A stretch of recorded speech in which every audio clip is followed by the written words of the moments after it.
आपण आणि आपल्या मुलांनी नेहमी स्वस्थ आणि निरोगी असावं असं आपल्याला नेहमी वाटतं, पण बदलत्या हवामानानुसार सर्दी, खोकला आणि श्वास घेण्यास त्रास होणे ह्या आजारांपासून मुलांना दूर ठेवणं खूप अवघड राहतं. माझ्या मुलाला नेहमी हा त्रास व्हायचा आणि अँटी अलर्जिक सारखी औषधे बिलकुल काम करायची नाहीत. मी आरोग्यम इन्स्टिट्यूटच्या अलर्जी स्पेशलिस्ट डॉक्टरांच्याकडून अलर्जी रक्षक प्राश आणि अलर्जी रक्षक तुपाबद्दल ऐकलं होतं. मी रोज सकाळी माझ्या मुलाला नाकाला हे तूप लावायला सुरुवात केली आणि आरोग्य रक्षक प्राश द्यायला सुरुवात केली. आरोग्य रक्षक प्राश हे शुद्ध मधापासून बनलेलं आणि सर्दी खोकल्यासारख्या समस्यांसाठी बनवलं गेलेलं आहे आणि आरोग्य रक्षक तूप हे आयुर्वेदिक पद्धतीनं सिद्ध केलेलं शुद्ध गायीपासून बनवलेलं आहे.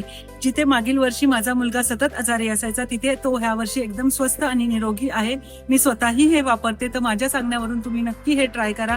अलर्जी रक्षक तूप आणि अलर्जी रक्षक प्राश हे केमिकल फ्री शुद्ध मधापासून बनलेलं आणि ह्या समस्येसाठी एकदम प्रभावी असं च्यवनप्राश आहे. આ પ્રોડક્ટનો ઓર્ડર આપવા માટે ગૂગલ પર એલર્જીરક્ષક.com સર્ચ કરો.